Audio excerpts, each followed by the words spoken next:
가족 중에 누군가 입원을 하면 간병에 대한 고민이 시작되면서 간병인을 구해야 하는 문제에 직면합니다.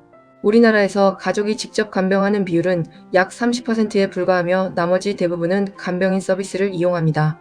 간병 서비스에 대한 궁금한 가격 비용을 총정리로 알아보겠습니다.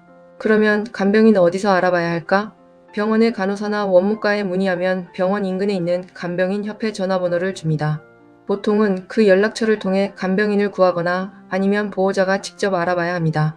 그 전에 간병인을 알아본 적이 있다면 몰라도 처음이라면 병원에서 알려준 곳을 통해 많이 구합니다. 여기서 팁이 있습니다. 간병인으로 지인은 피하세요. 간병인으로 지인을 고용하는 것은 피하라는 말이 있습니다. 가족 이외에는 모르는 환자의 치부 등이 공개될 수 있기 때문에 언제라도 말이 나올 가능성이 많습니다. 그냥 돈 주고 고용할 바엔 아예 모르는 사람을 고용하는 것이 가장 좋습니다. 그런데 간병인을 고를 때 도대체 어떤 기준으로 선택해야 할지 막막하시죠? 간병인은 자격 여부에 따라 크게 세 종류로 나뉩니다. 가장 먼저 요양보호사입니다. 국가공인 자격증을 취득한 전문가로 전문 지식을 갖춘 준의료인으로 분류됩니다. 주로 요양병원에서 근무하지만 일반 병원에서도 간병 업무를 수행할 수 있습니다. 다음은 간병사입니다. 민간협회를 통해 일정 기간 교육을 이수하고 시험을 거쳐 자격증을 취득한 분들입니다. 마지막으로 간병인은 별도의 자격증 없이 실무에 필요한 기본 지식을 배운 뒤 활동하시는 분들을 말합니다. 자격증이 있다고 해서 간병 실력이 무조건 완벽하다고 단정 지을 수는 없습니다. 하지만 이 일을 위해 시간과 비용을 투자한 만큼 무자격보다는 신뢰도가 높을 수밖에 없겠죠. 다만 현실적으로 자격증이 없는 간병인이 많다는 점을 고려해 보호자의 꼼꼼한 판단이 무엇보다 중요합니다. 여기서 꼭 챙겨야 할 중요한 팁 2가지가 더 있습니다. 첫째, 보험 가입 여부를 반드시 확인하십시오. 환자가 침대에서 떨어지는 낙상사고나 기타 불미스러운 사고에 대비해 소속 협회가 배상책임보험에 가입되어 있는지 체크하는 것이 좋습니다. 둘째, 간병비는 가급적 계좌이체를 이용하시길 권장합니다. 이체 내역은 사고 발생 시 보호자를 보호할 수 있는 확실한 증빙 자료가 되기 때문에 기록을 남기는 것이 훨씬 안전하고 현명한 방법입니다. 이어서 가장 현실적인 문제죠. 간병비 지급 방식과 근무 시간 기준에 대해 알아보겠습니다. 먼저 간병비 지급 방식입니다. 간병비는 보통 환자 측과 간병인 간의 계약에 따라 지급되는데요. 현금보다는 앞서 말씀드린 대로 기록이 남는 계좌이체를 권장합니다. 지급 시기는 보통 주 단위로 정산하지만 간병 기간이 일주일 이하로 짧은 경우에는 간병 업무가 모두 완료된 시점에 한꺼번에 지급하는 것이 일반적입니다. 다음은 간병 시간 기준입니다. 근무 형태는 크게 3가지로 나뉩니다. 가장 많은 분이 이용하시는 24시간 간병은 간병인이 병원에 도착한 시간을 기준으로 24시간을 근무 주기로 봅니다. 여기서 한 가지 기억하실 점은 마지막 날 근무가 16시간 이상일 경우 하루치 요금이 온전하게 적용된다는 사실입니다. 만약 전담 간병이 부담스러워 시간을 나누고 싶다면 10시간 단위의 선택지도 있습니다. 주간 간병은 오전 9시부터 오후 7시까지, 야간 간병은 오후 9시부터 이튿날 오전 7시까지를 기준으로 하니 가족분들의 상황에 맞춰 적절히 선택하시기 바랍니다. 많은 분이 가장 궁금해하실 구체적인 간병 요금, 환자의 상태에 따라 어떻게 달라지는지 세부 사항을 정리해 드립니다.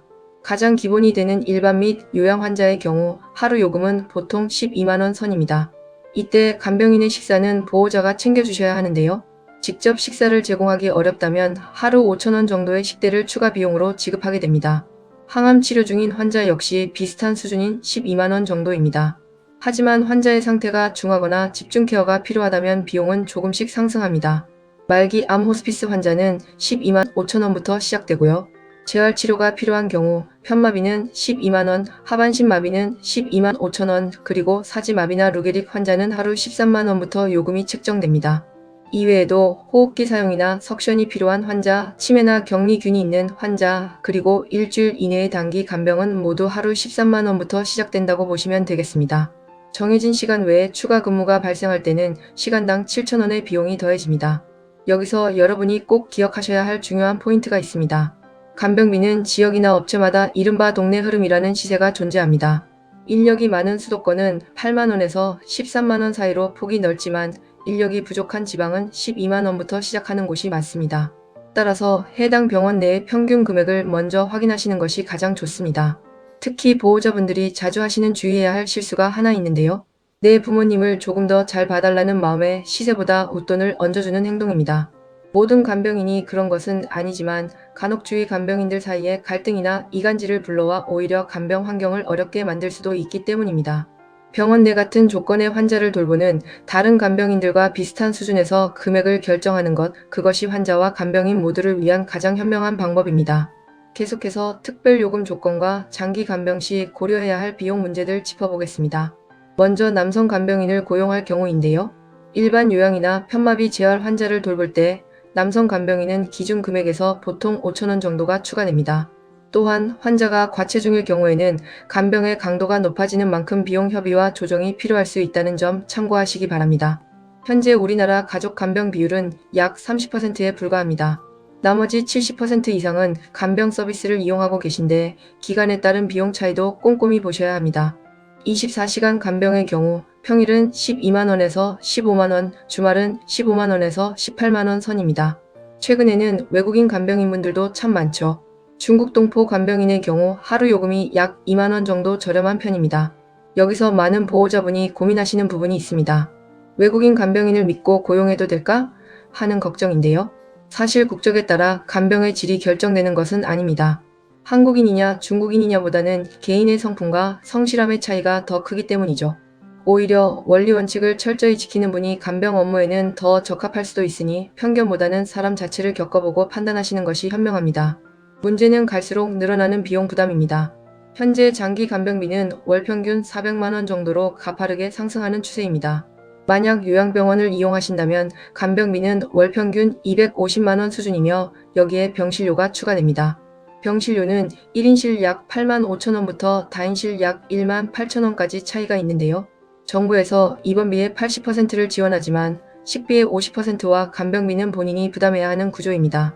마지막으로 요양원의 경우 정부에서 80%를 지원하며 노인장기요양보험 1급에서 4급 판정을 받은 어르신이라면 입원이 가능합니다.